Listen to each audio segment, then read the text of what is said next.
Hello guys, so welcome once more to NEPH, your YouTube channel where we solve problems on math. If you're new to this channel, you're highly welcome and do well to subscribe to this channel. I'm your tutor, Mr. Buki. So today we are going to be looking at a problem on logarithm.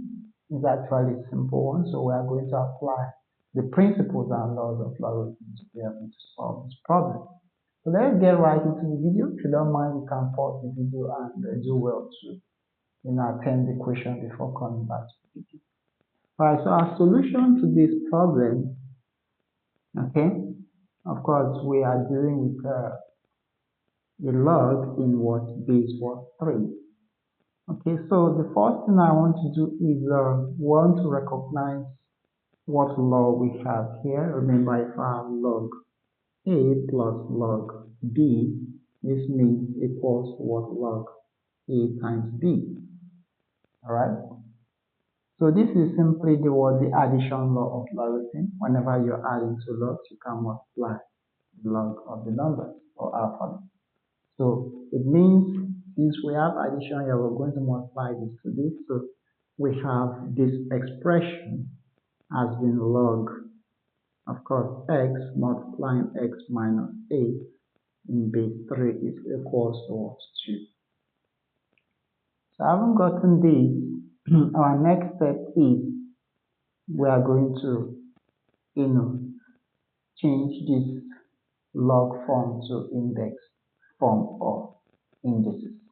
So how do we do that? If I have log the a base b is equals to n, right? So if this comes over, it's going to take the n as the power and we're left with a. So this is how we are going to change from log form to what? Index form. So we are going to simply apply it to this. Now, if we apply it, let's see what we are going to get. So this 3 is going to come over there. So we have 3 raised to power 2. So this can go out and we're left with what? X into x minus what? 8. Now, we can simplify this. X can multiply x and minus 8. So x times x. Okay, minus what? X multiply what? 8. It's going to give us 3 squared is what? 9. Alright? So x times x is going to give us what? It's going to give us x squared minus x times 8 is 8x is equals to what? 9. Alright, so how do we solve what we have now? If we observe this very well, we can see that we are having a quadratic equation. Alright, so I'm simply going to subtract 9 here and subtract 9 here. So this becomes x squared minus 8x minus 9 is equals to 0.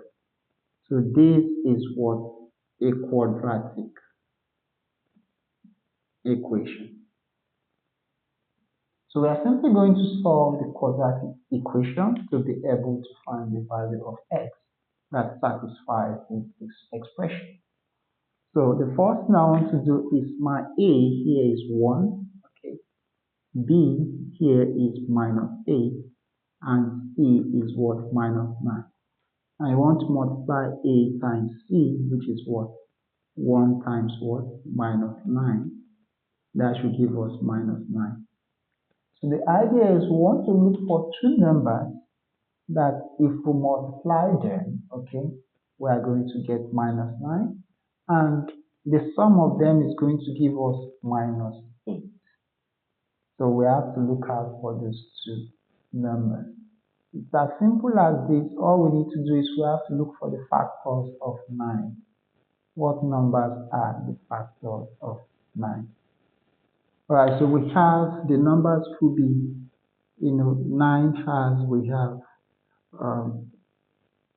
because we have 1, okay, we have 3, okay, we have 9, okay. So this can serve as what? Factors of what? 9.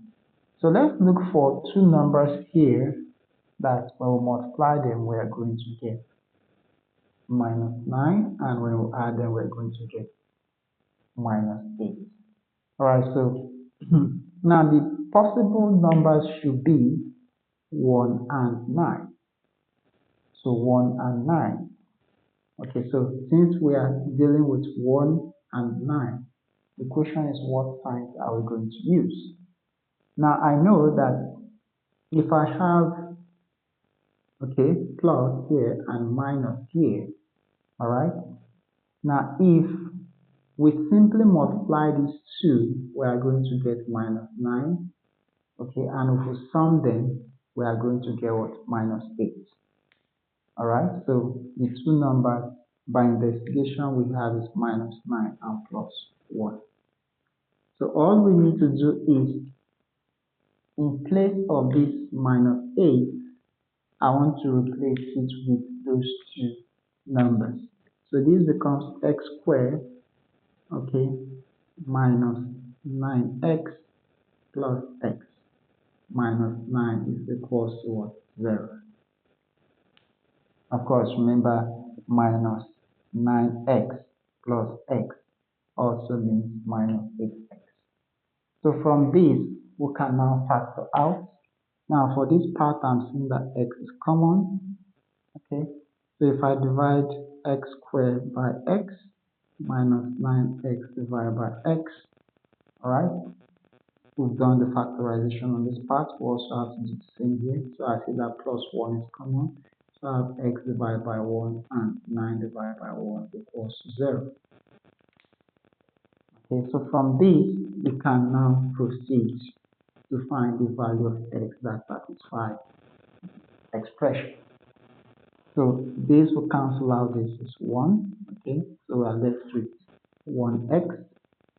This will cancel out, so this is minus 9, so plus 1, okay, so we have x minus 9 here is equals to 0. Now from the new expression we have something so common. So what is common? Okay, what is common is this is common. So what we'll do is we'll factor it out. So we have x minus 9 and into what we have left. If we divide it here, I'm going to see we have x, and if we use this to divide it, we are left with plus 1, so equals to 0. So at this point, what this implies is a multiplied by b is equals to 0. So a should be 0 or b should be 0. Okay, this is a simple principle in math, so we are going to apply to this. So what this means is x minus 9, which stands for a, okay, is equal to 0 or x plus 1 is equal to 0. So we are going to solve this and solve this for the values of what? X. Now solving that, I can see that for this, x minus 9 equals to what? 0. All I need to do is I have to add 9 here and 9 here. So this is 0, so x is equal to 9. Or we have x plus 1 is equal to 0. I'm going to subtract 1 and subtract 1 here. So I have this as x is equal to what? Minus 1. So from all that we've done, the best value, okay, that satisfies this expression is this. So x is not a negative value. So the solution to this problem is actually 9. Alright, you can substitute 9 into this expression to check if our value is going to be 2. Okay, so that gives us the solution to this problem. Thank you guys for watching. Hit the like button, subscribe to this YouTube channel, and share it with some. I'll see you in my next video. Bye.